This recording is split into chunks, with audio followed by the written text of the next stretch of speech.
You are tuned into the Dr. Tina Show with Dr. Tina Moore. For more, visit drtina.com.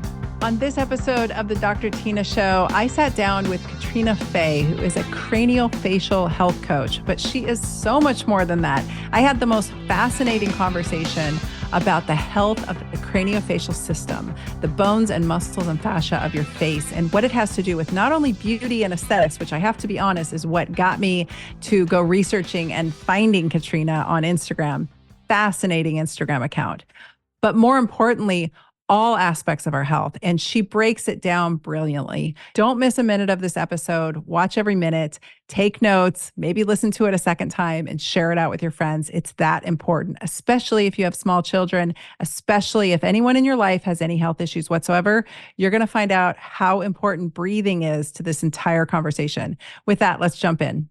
Katrina Fahey, thank you so much for coming on the Dr. Tina Show today. I have been following you on Instagram for several months now, and I think the work you're doing is phenomenal in the craniofacial world, and I wanted to get you on today, so thanks for being here. Oh, it's my absolute pleasure, Tina. Thank you for inviting me. Yeah, I want to share with the audience why this matters and why I wanted to have you come on today and share your expertise with us, because so I was sharing with you off camera, I have been on hormones since I was in my 30s, and of course, adding to the stack of hormones as I aged. And for some reason, in the last few years, I decided to go pretty much off everything for a period of time. And during that period, I was getting hit with menopause. I was starting to go into the shift. And while I'm still menstruating normally, and it's getting a little bit here and there, I'm definitely in the throes of perimenopause. I noticed a significant change in my appearance. And so I went on a journey and I started looking at, of course, first line was skincare. What can I do for skincare? Second line was what procedures can I do? Looking at like laser or fractal or microneedling, things like that. Things that I was somewhat familiar with, but hadn't delved too far into. And then I started looking at, okay, well, what about like hood lifts, like upper eyelid lifts or mini facial, procedures where they start pulling on your tissues, like with threads or facelifts, et cetera. Just kind of like foreshadowing, like what were my options going to be as I aged? How do I want to go about this process? And a lot of those docs were talking about, oh, it's just gravity. It's the soft tissues, it's collagen loss, fat pad loss, skin turgor loss, integrity. And then I found your account, and it made so much sense to me because my background is in chiropractic medicine and I understand the skeletal system very well. And something I understand intimately is that as women age, they, most notably, I hadn't really thought about the maxilla, but the mandible, which is his lower jaw, osteoporosis takes its toll there. And women will start to lose teeth. It's not uncommon as they age that their teeth will start falling out. And they're blaming old dental work, but I'm like, no, actually your mandible's dissolving and your teeth are falling out. You were talking about the maxilla and the upper facial bones and how they may actually be starting to become compromised, which would lead to this downward pull of the face, which I was experiencing. And I shared with you that even my eye orbits were starting to shift downward laterally. And so I was like, dude, something's going on with the bones in my skull. I found you and I am fascinated by you. So please share with the audience what you do, what your expertise is. How did you get into this? I want to know all the things. Okay, well, I went into this almost 10 years ago now out of necessity because I was noticing some changes after some bad dentistry. I'd wanted to get some veneers put on my teeth, and the orthodontist, a traditional ortho, said, why don't we use braces and open it up? Anyway, after a series of events, it kind of destroyed the bite, and my face was experiencing these changes in my late 20s, the ones that you were describing, but probably even worse because one side was kind of collapsing in more than the other. Based off of what we're told by traditional orthodontics, that, everything is just due to genetics and not environment. If you have crooked teeth, it's because you've inherited them. I'm thinking, oh, my face is just aging really rapidly. All of a sudden, this really sucks.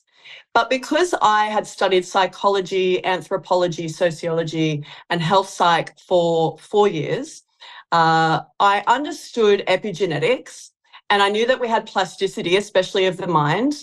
And we all know that healthy lifestyle is affecting us from the neck down.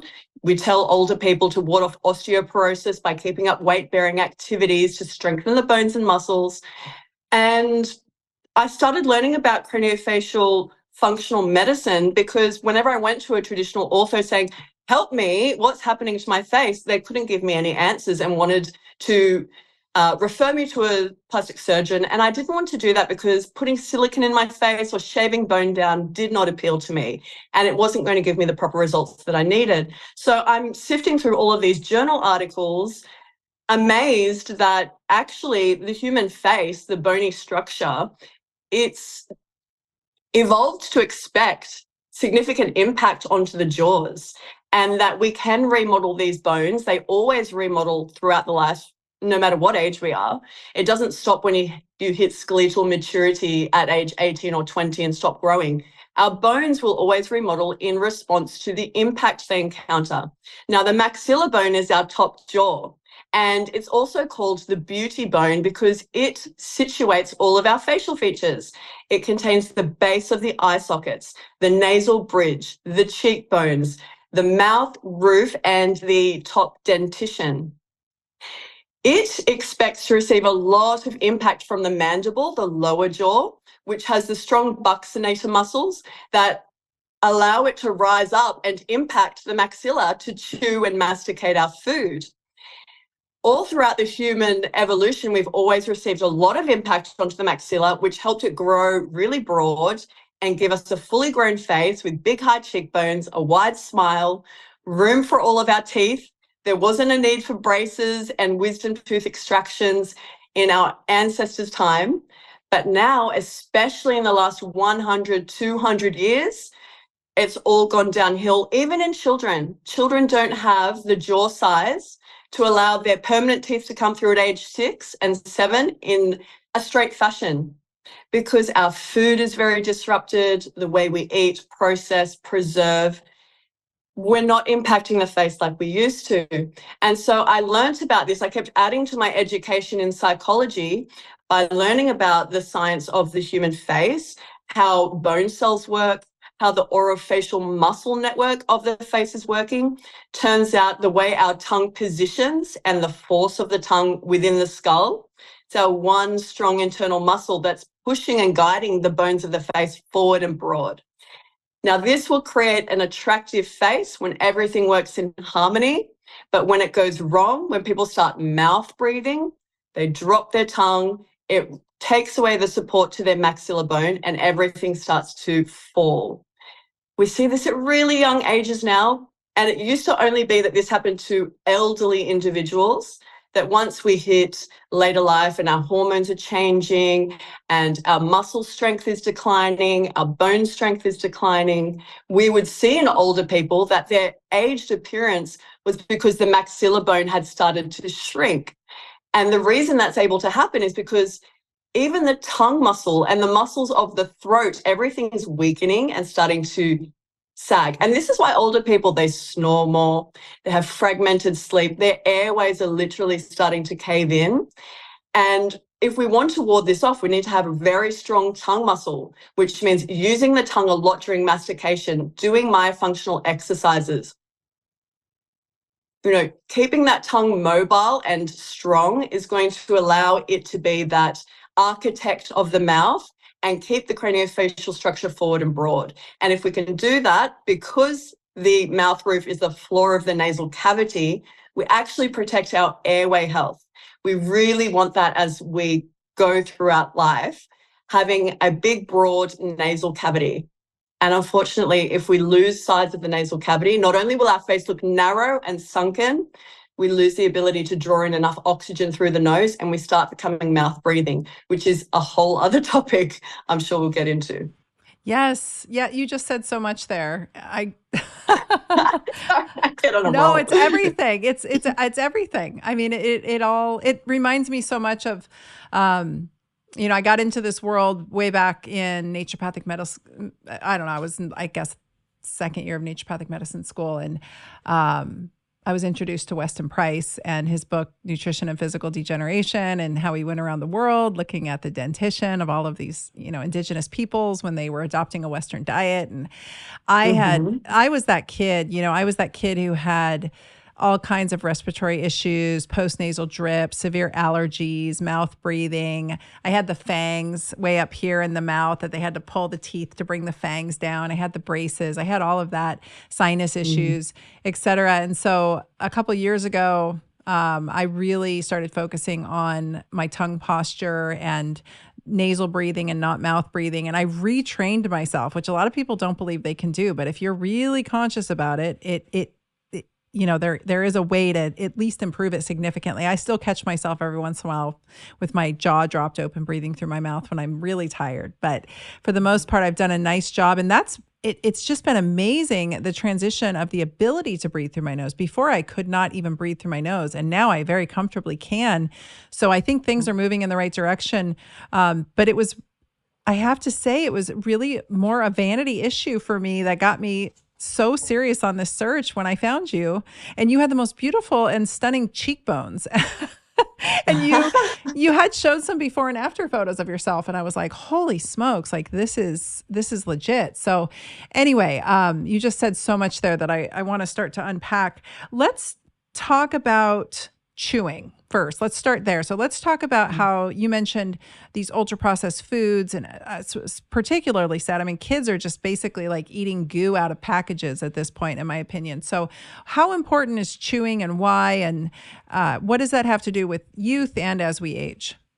Sure. Thank you, Tina. Well, here's a really obvious change that we have. We eat from cutlery now. We've become more refined human beings, and we chop food into smaller portions and we put it onto the back molars. So no longer do we as a species even tear with the front teeth. They don't get a lot of use. And you'll notice, looking around the population, a lot of people have a flat midface. They just don't have that forward growth anymore because they're not stimulating the front teeth. For children, we've completely revolutionized how we're feeding them. I know a lot of people were bottle fed growing up, and because of that, another topic, but they don't recognize tongue ties anymore because the mother doesn't get that breastfeeding signal that there's a tongue restriction. That causes issues. But whether they're bottle fed or breastfed, that's not even the biggest thing to focus on. The mushy foods, the pureed foods, and then they're having the meals on the go because it's convenient, it's not as messy, we're giving them the pouch foods. Everything is very liquefied. And then there's the toddler chips that are the puffed rice and the puffed carrot snack, and it's basically melt in your mouth. So children are not receiving the opportunity to use their jaws even before they have baby teeth. They're just sucking passively on mushy foods for years. And my children are so fussy, so I know the struggle. I used to think I was being great because I'd give them vegetables by hiding it in a smoothie with avocado and banana and milk, and they loved it. But I can't give my children their meals through a straw if I want them to have healthy jaws and healthy airways. So we're not giving their face the stimulation to grow forward and to grow wide. And another very common problem is the pacifier. From day dot, if babies are bottle fed, they're more likely to want to settle with a pacifier. And then when they find them during the day, they're crawling around, they're putting pacifiers in their mouth. This teaches the tongue to sit in the wrong position. If they're a thumb sucker or a pacifier sucker, the tongue is placed beneath it for hours, sucking on that. The healthy anatomical position for the tongue is for a child's face, jaws together, lips sealed, tongue suctioned on the palate, which is the mouth roof. It should be suctioned there all the time. And because we're swallowing saliva all day long, it's not just when we're feeding and drinking, that ongoing pressure guides the maxilla to stay large. And when the maxilla is large, that's housing the upper airway. It also broadens. It becomes a healthy triangle. But if the face narrows, the airway becomes more like this sunken tent, and children are losing their ability to breathe properly through the nose. They have a degree of air hunger, nasal breathing, because the jaws are just too weak. And so they keep their lips apart all day long. You'll see this everywhere you go. Children have their lips unsealed because they're breathing orally. And to breathe orally, you must have your tongue low in the jaw, which just continues this terrible cycle of no tongue suction and that top jaw, the maxilla, can just start to cave in and take the airway with it. It's really, it's really unfortunate what's happening. Oh, it's such a downward spiral. So simply chewing on things like meat and things that are gristly and tearing your meat with you say that we're not doing it so often, but I think of my husband at the table at night who certainly is tearing his meat off the off the bone. Oh, good on him. Caveman. He's a farmer. I literally was upstairs just folding his laundry and there's grass seed and everything because he's been harvesting the hay. And I was like, dude, we got to have a talk about this. So anyway, but he pulls his meat off the bone.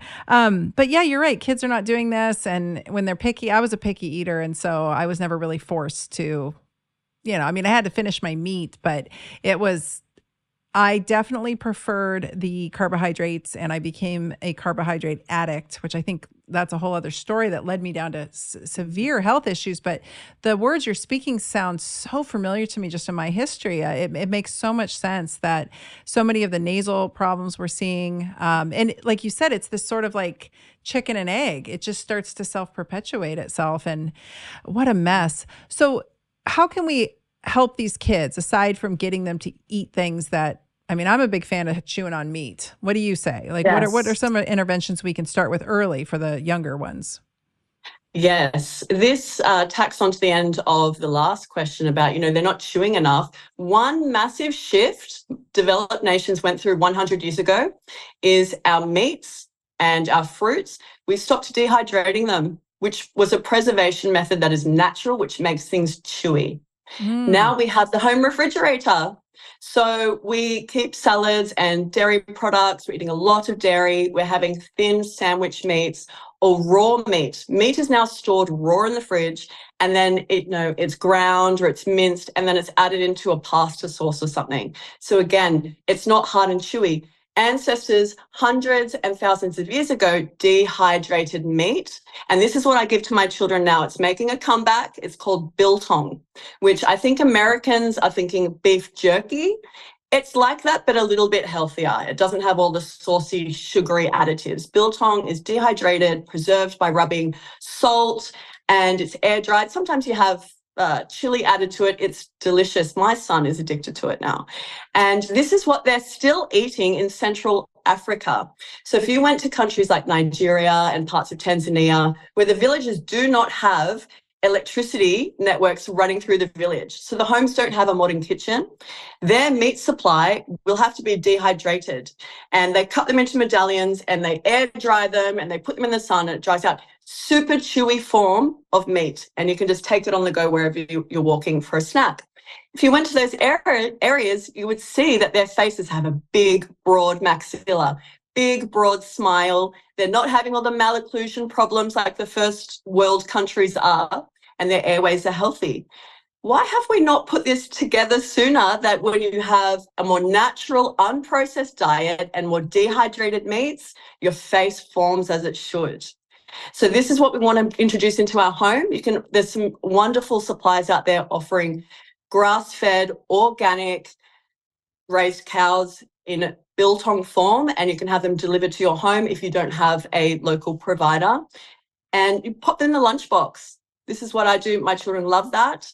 And I know it's a struggle. My kids are not great at eating raw vegetables, so I'm always trying to expose them to it. But it's a process, because our children have grown up around supermarkets. They see all of the sugary, tasty snacks. They see what's in their friends' lunchbox at school.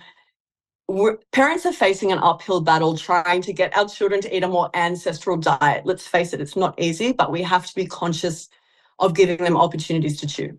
Yeah. Well, if you give a baby or a toddler a chunk of meat, they go to work on it. I mean, it's amazing. Yeah. And I love watching, so many of my friends have been raising their babies pretty carnivore, and they send me videos of, little girl in the high chair just ripping into some just sucking on it, eating it, chewing it, whatever, they gumming it to death until they actually have teeth. Yeah. It's amazing. So kids figure out what to do pretty quick, and they'll suck it down to the bone. So it's this modernization where we only want to eat the muscle meat, and and I'm guilty of that. I don't like the gristle. I don't like all of that stuff in my mouth, and there's repercussions to that, as you're sharing. So really interesting. Okay, so get them chewing. preferably meat and in a form that's real chewy. I love that. And then what are the repercussions of this process that you've described in, say, the middle-aged, or, the tween, the teenager? Are there any psychological implications that happen to these kids because of this life of mouth breathing that they've gone through? Absolutely. So we have seen a huge surge in anxiety and depression rates amongst our youth, which obviously there are many factors at play with that, the online world, but what they're eating and their facial development, how that impacts their breathing and their sleep, that has huge ramifications for how they feel day to day, separate to any self-esteem issues that arise from looking in the mirror and not feeling like you're developing as you would prefer. Because when people develop properly, they look good. We're all born to be beautiful. We're all born to have straight smiles and visible cheekbones. But young people raised on this very artificial diet think, oh, I'm genetically flawed. I don't like what I see in the mirror. Well, actually, their face isn't healthy, and we can change that. But back to the sleep and the breathing, if you become an oral breather, because you have air hunger in the nose, you dysregulate the central nervous system. You're in oxidative stress. And this is because an oral style of respiration, it's fast, it's thoracic to only the top of the lungs. It is not deep and diaphragmatic, filling the base of the lungs with oxygen. And because it's so rapid, you're in an anxious fight and flight mode all day long. And they don't realize this, that they've just been this way for so long, they believe it's normal. And the sleep is fragmented. So sleep disordered breathing is through the roof amongst kids today. This is why we're seeing children bedwetting as 6 and 7-year-olds. Children, they have venous pooling. They have these dark circles under their eyes. Their lips are always open. They have more emotional irritability. They're basically starved of adequate sleep and adequate oxygen intake. And because they're dysregulated all day long, they can't switch that off until their body is receiving the sleep and oxygen it should be taking in if they were nasal breathers. But that's been taken away from them. So fight and flight is like being in stress and anxiety all day long. And if you are deprived of sleep, that manifests as depression. So it's a really sad story for them if they grow up as adolescents thinking, A, there's something inherently flawed about me, not realizing that it's just a failure to grow. Right. And B, they sometimes go down the road of getting orthodontic braces, which might move the teeth a little bit. It does nothing to restore their breathing, does nothing to guide their face to grow properly. There's only a small niche now of face orthodontists addressing that problem. And that's why I dedicate a lot of time educating parents about what their best gold standard of care is, because parents do not know where to turn. They believe they're walking into an office of an orthodontist, they're going to get the best care, but there's two very different options out there. So we need children to be looking after their airway first, their face first, and the teeth are secondary. Right. If you open the face up correctly, the teeth will find their place. If, yes. And if you start forcing teeth with, are you a fan of like these Invisalign, like these plastic, I don't know what they're called where you live, but it's basically like a mail away service where they fit your teeth and they just slowly move your teeth through these little plastic orthodontics. It's a whole different beast than like I was wired up. I had a whole different setup with my orthodontics. Yeah. Like what? Yeah. So you mentioned there's differences. What are they, and how are some of the more modern, less expensive solutions maybe problematic? Okay. So the clear aligners, they are a tool and they actually can be used the right way. As in, I've seen an amazing doctor in the UK, Dr. Kalina Borska. She actually expands the jaws using aligners. She does it very slowly. And this is not the norm. She's particularly skilled. I've seen the before and afters, and I'm amazed that she's able to do this. But most orthodontists will use the clear aligners just to move teeth a little bit, unaware that what they should be doing is guiding the jaws. And if you do it slow enough, you will not be tipping teeth. You'll actually be guiding growth of the jaws. Also, what Invisalign are doing well is they're bringing out a palate expander now. So it's like this 3D printed clear aligner, except it goes over the mouth roof, and you can change the size of those every week or so, and it's guiding the child's jaw to grow, which is fantastic. This is what we want. But the bulk of orthodontists doing traditional methods, they're just removing teeth with clear aligners, and that's the problem. What I typically educate about are these fixed orthodontic appliances, which I am actually wearing one in my mouth right now as an adult, and explains why I have a little bit of a lisp, but it's only temporary. It's a very rapid form of orthodontics where it's stimulating the mouth roof to expand and generate new bone. And as I move and widen the mouth roof, I'm widening the dental arch. So I'm giving my teeth more room to position. I'm developing the base of the nasal cavity, and I'm providing the tongue more space to suction against the mouth roof and keep that dental arch wide. We can do this with children, and I applaud the face orthodontists around the world who are starting on kids as young as 3 and 4. Many orthodontists who do face orthodontics say, wait until 8 or 9, which I believe is too late, because children cannot sleep and breathe properly as 3-year-olds today. And I've been watching my kids, my eldest two had tongue tie restrictions, and that stunted their jaw growth, and I've watched them struggle with their breathing and sleep. For years, I'm only just getting my son properly addressed in a month with Dr. Koval in Miami. We're going to do full face orthodontics with him. And because children are quite malleable, their sutures between the facial bones are flexible. They're not fused. You can get a lot of growth in 2 months. Wow. And then the child can then restore their tongue posture, their breathing, and put them on the right trajectory of development. So because children are their skeletal system is like rubber, and it's so malleable, and makes so much sense to address this when folks are young, when changes can occur rapidly. That's really, really cool. It's crazy. It was like the dark ages of orthodontics when I got when I got the braces, but it sounds like things are really coming along. I learned so much from your page, and I'm just fascinated by what they're doing. So that takes me to the adult, and you're an adult, and you're doing, you have a fitted unit there. What are our options? Like, what are the options for somebody like myself who's 50 years old? I'm going through menopause. I'm actually losing bone structure. I'm obviously back on the hormones and things are regulating, but is there hope? Are there things I can do? And what do those options look like? Yes, I'm asked all the time, I'm 50, is this, am I a candidate for this sort of thing? And yes, doctors who are doing face orthodontics are treating people in their 50s and I think 60s as well. I'm sure they would do even older, but people just aren't aware of what's available to them. The bones can always be remodeled. They can always be guided into better positions.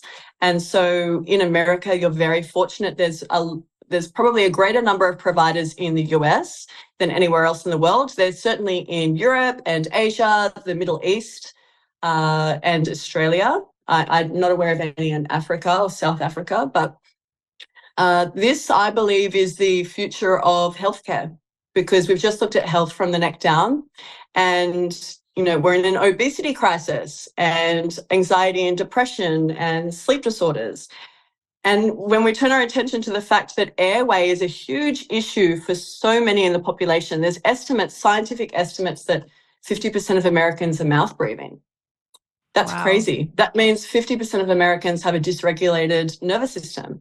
They aren't getting quality sleep. They're not in that deep REM sleep for long periods, which is where we do our detoxification and memory consolidation and healing and growth. So if you're not entering into that every single night, then you are fatigued, you're experiencing depression, and your cell death is rapid. Your lifespan is shortening. That's the sad fact here. If you have severe obstructive sleep apnea, the science says it can wipe off a decade to your lifespan.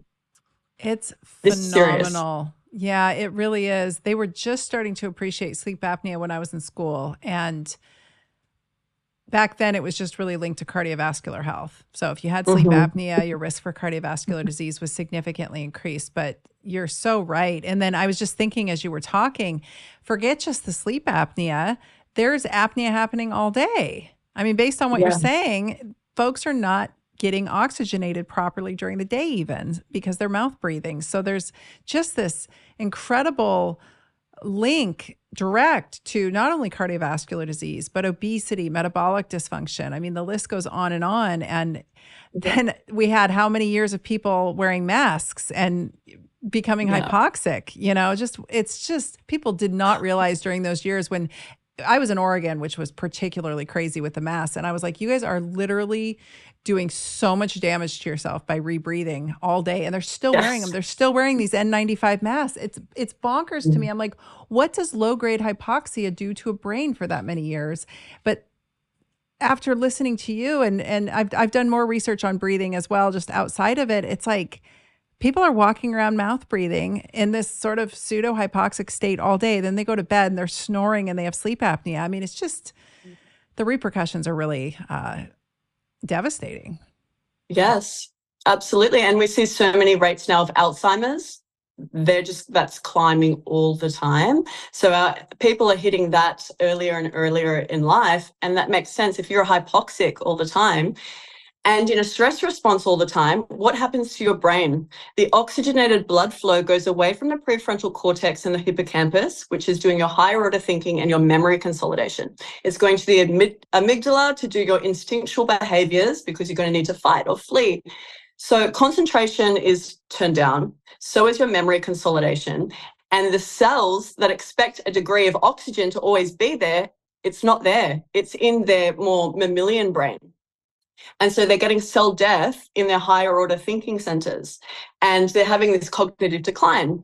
Even in children who are mouth breathing, we're seeing cognitive delay. So they're struggling to concentrate, learn at school. We call it attention deficit hyperactivity disorder, which we still don't have a clear idea on what causes it. It's just a term. It's a symptomology, attention deficit and hyperactivity.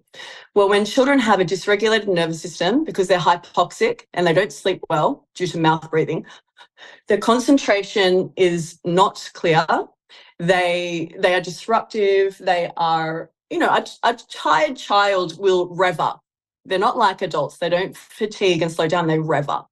And so we call it ADHD. Well, this is highly linked to having a sleep disorder, is an ADHD diagnosis. And so children, they're struggling to learn. Their brain is not receiving the right oxygen that it should because we've disrupted the food, the way we prepare it. We've disrupted their ability to grow a healthy airway. And that's a sad fact. And I'll just go into the part about obesity. When the body is always in stress, because it's in oxidative stress, blood flow goes to our muscle groups in the extremities, as you would know, the limbs, and away from our digestive system. If you're in fight and flight, you've turned down your immune system and your digestion because they're not a priority. And so the oxygen that should be there helping you convert your incoming food into glucose and ATP and usable energy isn't happening because all your oxygen went to your extremities. And so we don't take in nutrition and we don't convert it to energy properly if we're in oxidative stress and fight and flight. And so that food coming in is being stored as weight. And people are putting weight on. And it's to do with this small airway. It's really an uphill battle. I know when I repaired my top jaw in my late 20s, I then had my children. I don't have to hit the gym all the time anymore. I just don't put weight on like I used to when I had smaller airways. And this is anecdotal, but it makes sense backed up by science. If you are receiving adequate oxygen intake and you are parasympathetic dominant, which means most of the time you're in rest and digest, then your nutrient absorption is great. Oxygen is converting food to energy and you're not storing weight because you're in a stress response. So this is how airway is linking up with all of these crazy rates of symptomology and diseases, chronic illnesses that plague modern societies right now. Wow. Are we seeing these problems in other countries? Or I know you said Africa, which you're right. In Africa, the jaws are broad and wide and beautiful and healthy and they have nice straight teeth. But it's mostly developed countries, right, that we're seeing this. And is it stemming from the change in the food supply? I mean, where can we, if we could point to some root causes, where would we point? So in Africa, most of their problems have been communicable diseases, infectious diseases. But in the modern world, we had that sorted out, 100 years ago or the last couple of decades. Now it's all chronic illness. It's non-communicable diseases that are slowly killing us that we live with. And you just don't see that in the third world. You see it in the first world where we're eating a totally different system of food. And also it's not organic, and it's full of all of the preservatives and stuff like this. So yeah, there's this contrast in facial development and health issues depending on the style of food we eat and the way we raise our children, pacifiers, bottles, and pouchy foods. Yep. So, yeah. It's wild. My generation was the first really to get stuck on formula. And my mom tells the story of how it was almost like frowned upon to breastfeed. Like, why would you? Just give them a bottle, And the problems that came from that were just, when I was learning about them when I was in naturopathic school and in chiropractic college, I was just horrified. I was like, God, what have we done to a whole generation? But it's gotten so much worse. I mean, kids do not chew anymore. They don't have to. Like you said, even their crunchy, snacky food is not hard to chew. It's like, it's puffed rice. And then the implications of that, I mean, it's basically like styrofoam, that we're feeding them styrofoam with flavoring and artificial colors on it. It's just wild to think. And nobody ever goes back to realizing what it's doing to their airway system and what that is doing. Because I think about young kids who are having not just ADHD, but real behavioral issues. They can't calm themselves down. They become violent. We've got school shootings in the United States like crazy. Everybody wants to blame the guns. And that's a argument for a different day. I'm constantly wondering, like, what are these kids being fed? How are these? And if you look at all of those kids, I've studied this. When it started, I was particularly interested in, like, how was their mother's health? How was these kids' health? A lot of them were on SSRIs, but they all had that recessed, sort of sunken face and then the recessed jaw. And if you see them from the side, they've all got that recessed jaw. I'm like, oh, and I noticed this. I read a study decades ago, and it was actually about violent children in the UK, and they tied it to their facial structure. And you've seen these studies. There's so many studies actually looking at kids in prison, kids who are more prone to going to prison. I mean, they actually can tell by looking at kids' facial structures. How aggressive are they going to be? How dangerous are they going to be? It's wild. It is. I don't know. I'm going off on a tangent, but I think about this stuff you're a lot. not. You're absolutely right. You make a really great point, because they also have a facial type of an overweight child. And so it's the narrow mid-face. They actually, you see the studies, they do this, they call it a moon face, but really the face looks round and large on the bottom, large forehead, and small here when the maxilla fails to grow. And the maxilla fails to grow when the mandible isn't giving it that daily impact that it's expecting. And so children with that facial type can be more prone to putting on weight, because they have sleep disorders and they're not getting enough oxygen. There's also a facial phenotype they've linked to autism, where they say it's the big forehead and the masculinized facial type, which I think they may be referring to a mandible that looks larger than the midface, because they keep pointing to this small midface and eyes that are sunken and narrow, or the eyes look wider relative to the small midface. What they are describing either way is a maxilla deficiency. This is not an inherited face. This is a lifestyle face that is created by not eating tough enough foods and not having your tongue in the right position because of pacifiers or thumb sucking or whatever. So it's a real problem. And why would it be linked to autism? Well, learning delay, issues with speech is also related to tongue function, your tongue having to be low in the jaw all day long for airflow. They start mumbling, they can't articulate properly because it's not strong enough and placed well enough to make speech clear. Of course, they say autism is linked to sleep disordered breathing, bedwetting, this facial phenotype, learning delays, speech disorders, aggression and poor, a dysregulated nervous system and oxidative stress and low nitric oxide. All of those things would be explained by the small maxilla not providing them adequate airflow and oxygen to the higher order brain centers, or the ability to regulate into parasympathetic dominance. So you make a really good point that, our children get onto this negative trajectory when their airway isn't developing properly. And I really feel for them at school, because they'll be the disruptive kid or the child who's not performing as well on the test, getting in trouble, and they internalize, I'm the naughty child. Yep. I'm the stupid child. I'm the unathletic child. Because the funny thing is, if your jaws don't grow properly and you're a mouth breather, you do this. They do this S shape to the spine to open up the throat. and their coordination is off. So they won't be that athletic jock child. They'll be the child who's a little bit behind. And they think it's because of their genetics. They think there's something inherently wrong with them. It's not. It's their development. Their development hasn't gone properly. And if we know that it's that, can change it. Yeah. I mean, there's something to be done there.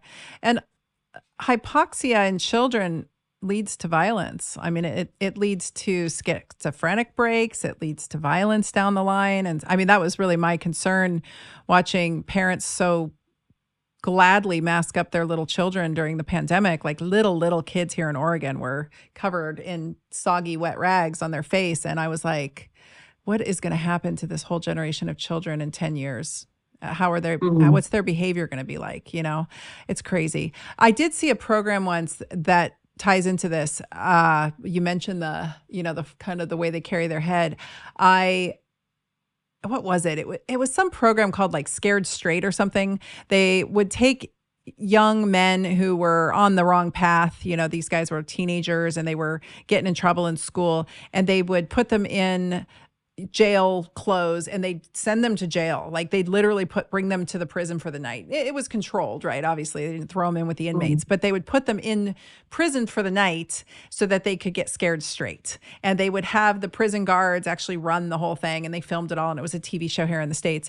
And I just remember it broke my heart because I remember seeing all these kids, and they were all in that position. They were all their mouths were hung open, and they were all forward head carriage and just staring with these blank eyes. And actually many of them had goiters. So I could tell that they were dealing with some kind of thyroid issue, which, you know, in children, we call that cretinism. Like low-grade cretinism is real. It's still happening. So I just remember seeing this, and I'm like, none of those kids can breathe, and their brains are on fire. And now they're convinced they're the bad kid, and they're playing that role out. And it really is just, they've got health issues at the end of the day. It just was really, I don't know, it was tragic. But yeah, exactly that S-shaped curve where they're like just sitting there hanging, staring blankly. And the guy's yelling at them and they're just not registering. And I was like, man, these kids are not, they can't breathe. Yes. And that's why there's actual truth to this slack jaw, you know, being less intelligent. You do diminish intelligence when your mouth hangs open and you are in hypoxia because you're not oxygenating the prefrontal cortex of the hippocampus. So yes, they are not living to their potential. They're unable to.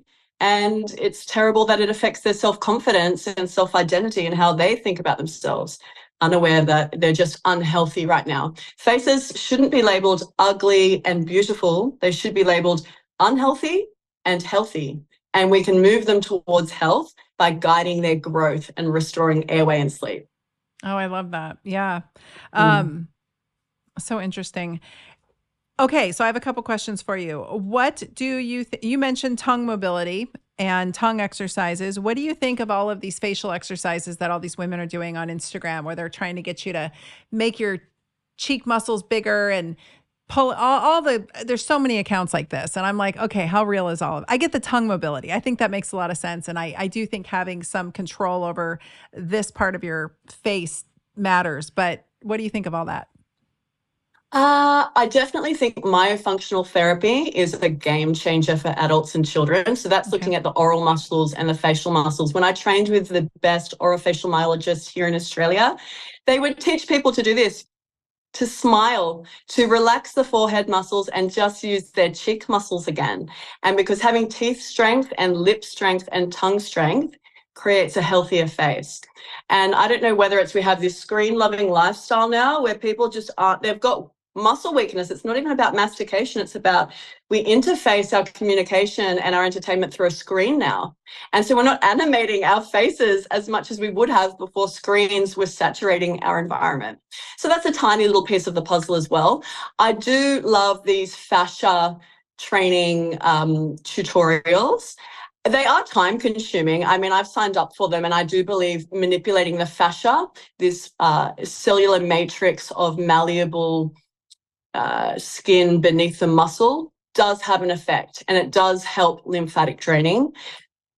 If you're into that kind of thing, go for it. I really like a brand called Alfie Chew. They're sort of like Jaws-size, except this trainer in the mouth covers all of the teeth.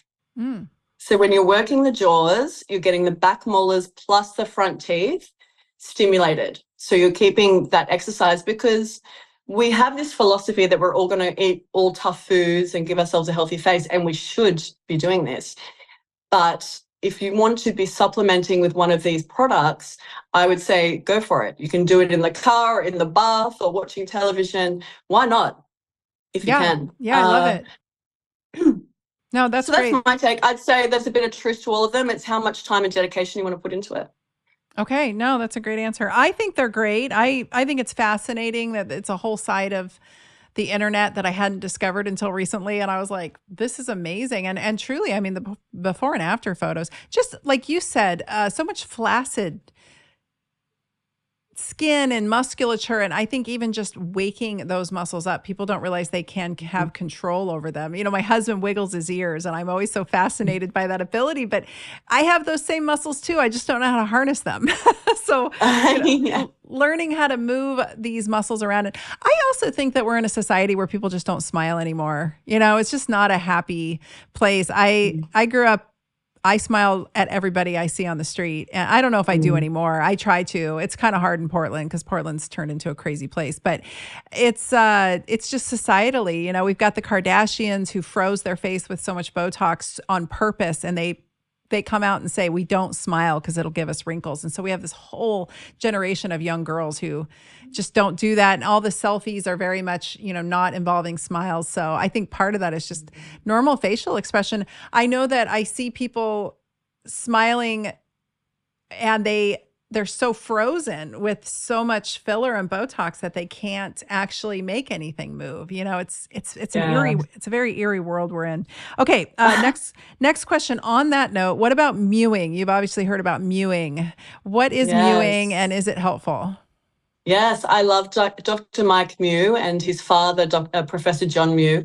They have been so crucial to me healing on my own journey. And when I went through expansion, I actually didn't know about mewing. And I was realizing that the results I was getting would slightly regress unless I wore this appliance in my mouth every night. And I thought, this is going to be annoying having to do this for hours every day.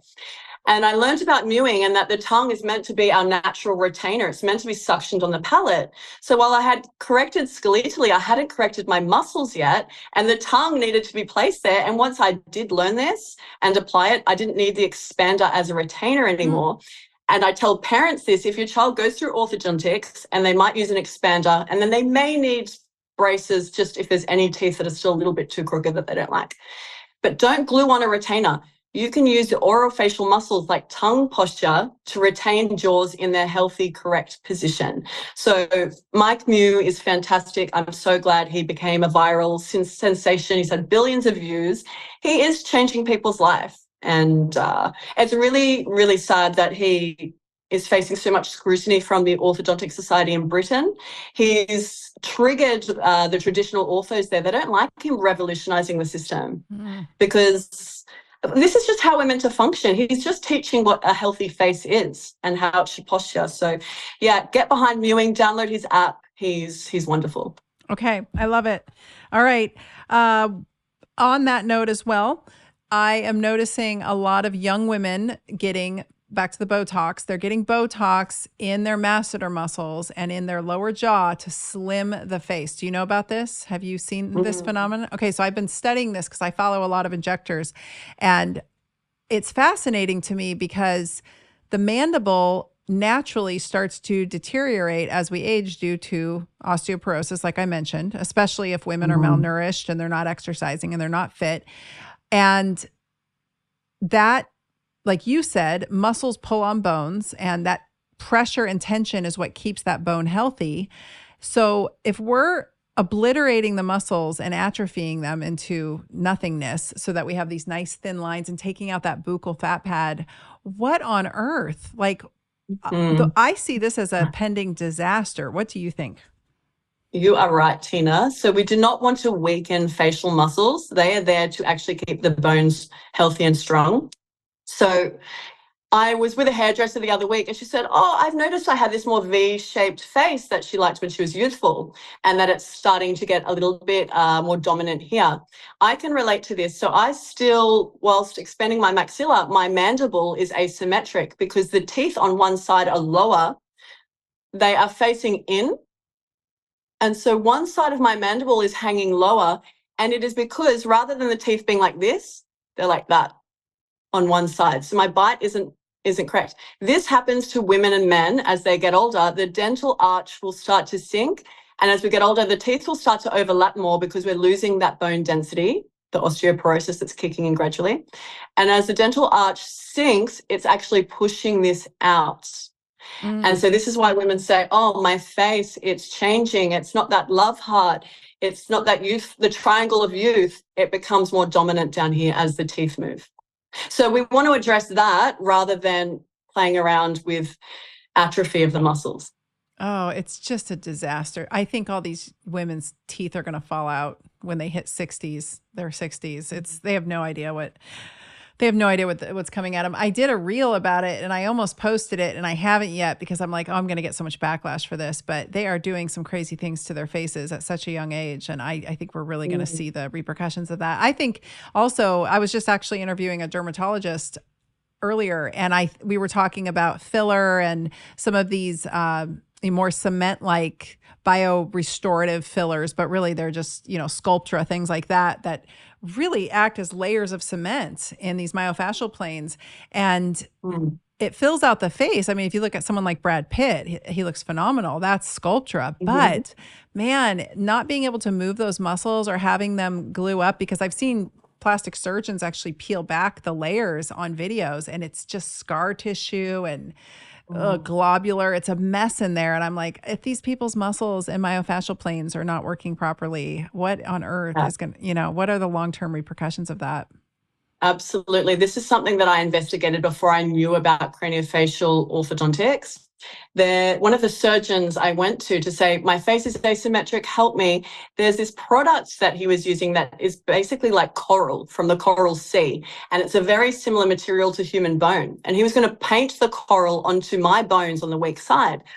And I was like, oh, the problem with doing that in building up a cheekbone with fake coral is that it does not give you that natural result.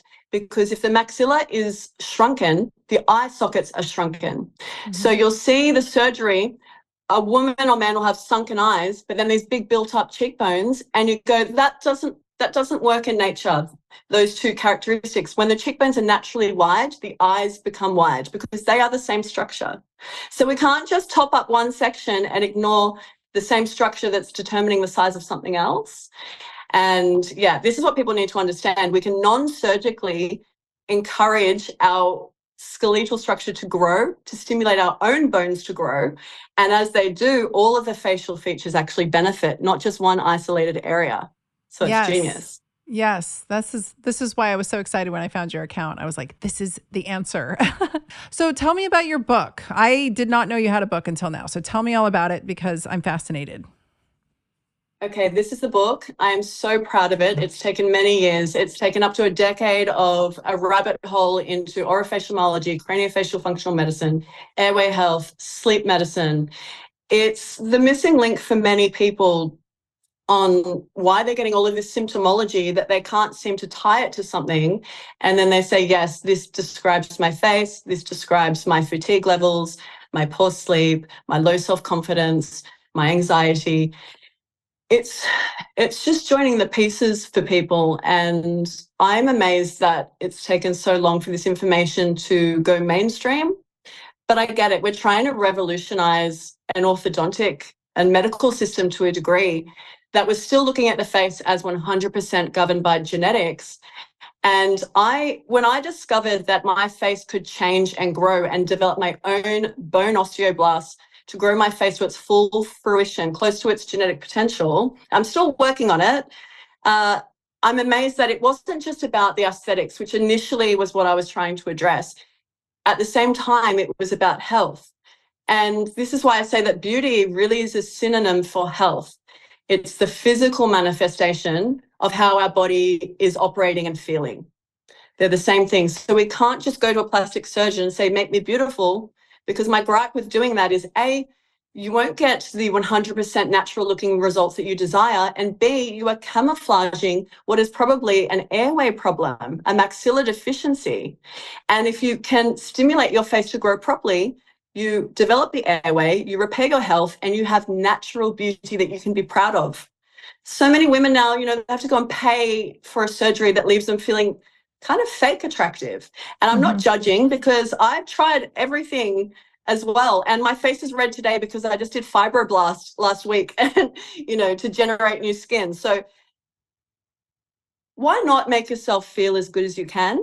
I'm just saying that developing natural beauty will make you will make you feel as good as you can. Oh, I love it. No, I need a facial orthodontist. That's what I'm most fascinated by, because I love this idea that I might be able to help this maxillary shift that's happening, because it's not going to slow down. I mean, I can slow it down with hormones and health, of course, but it's on its way. And I look at my mom, and my mom used to have such powerful facial structure, and now she's turned into a little old lady. And I'm like, how can we? It seems to me to be a much more root cause solution than does a bunch of facial filler and potentially a facelift. It makes more sense to me to go after the root cause, which is this maxillary deflation, if you will, than it does to try to, like you said, puff up around it. That does not appeal to me. So I'm right at that precipice where I think that this would be a really phenomenal intervention. So facial orthodontics, you say that we are blessed to have a good supply of them in the US, which is very exciting. And this is the type of person we would want to seek out for this sort of thing?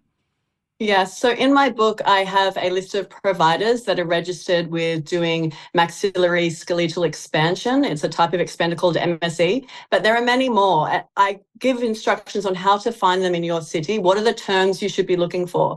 Maxillary expansion, palate expansion, the different tools that these doctors are using, and Google it with your city so that you can find one for yourself as an adult. And also, if people have children, go and have early orthodontics with them to, they might be able to avoid braces if they actually guide the jaws to grow properly from the get-go. And that's what we want. And this is the biggest gift of health that we can give to our developing children, is to give them the face that they were destined for, that the lifestyle's not preventing them from getting. They deserve it. Oh, 100%. And just all of the health consequences down the line of not having proper breathing. That's really, for me, I'm thinking in my head of, it's like we're chasing our tails as doctors, trying to get, I'm a naturopathic physician. We do root cause medicine. We're always looking for the root cause of what's going on with a person. And this makes so much sense. And I'm thinking back on a whole plethora of patients that this would have been a very beneficial intervention for, now that I know what I know and having learned so much from you. So what is the title of your book? It is called Beauty is Bone Deep. Learn how we grow a beautiful face, plus why doing so sustains health of the body and mind. I love that. And it's all science. You'll be taken on an absolute scientific journey. People go, I can't believe the amount of research that went into this. It's been 10 years in the making. Oh, amazing. Well, I will get my hands on it. Where is this available? Is this something folks can get on Amazon, or do they go to your website?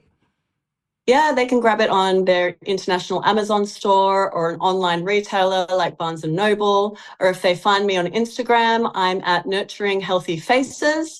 And there's a link in my bio to grab a copy, or my website is healthyface.com. Okay, great. And is there anywhere else that folks should go to find you? Just the website and the Instagram. Are you on YouTube? Anywhere else that we can send them? I am on YouTube, but I like to spend my time on Instagram. I'm a busy mom with 3 kids. I can't be everywhere. So You can find me on Facebook and YouTube, but Instagram's probably your go-to. Okay, great.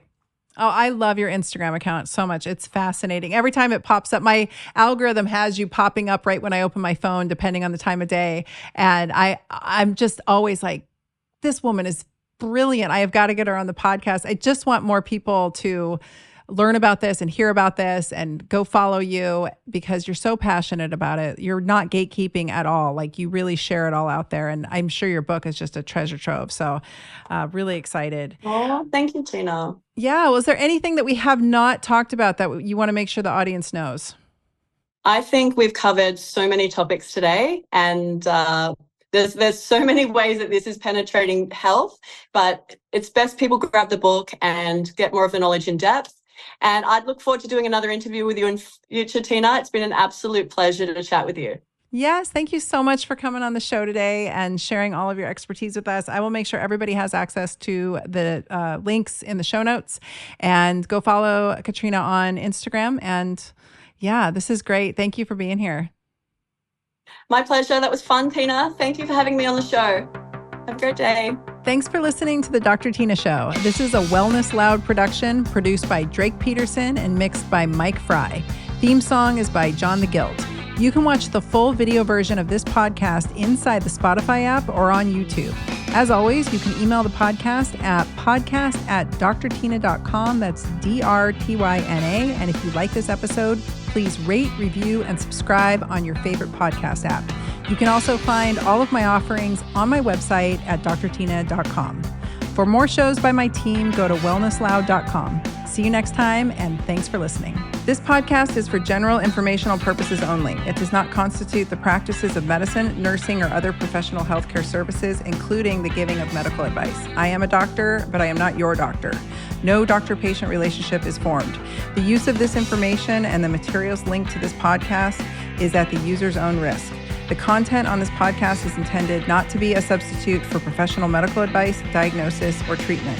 Users should not disregard or delay in obtaining medical advice from any medical condition they have, and they should seek the assistance of their healthcare professionals for any such conditions.